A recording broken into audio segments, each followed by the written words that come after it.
Birgit. Angel is Annendam. Ja, det forstår du ikke, men det er gælisk for goddag. Mit navn er Angela.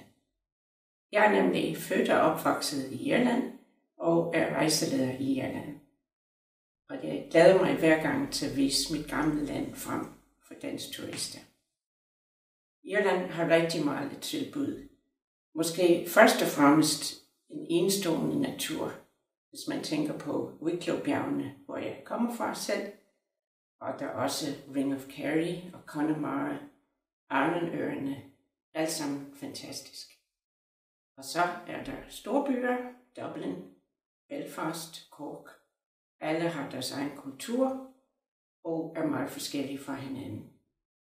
Som historielærer vil jeg gerne fortælle om Irlands historie og kultur, og jeg kan også snakke meget om det nuværende samfund og samfundsforhold.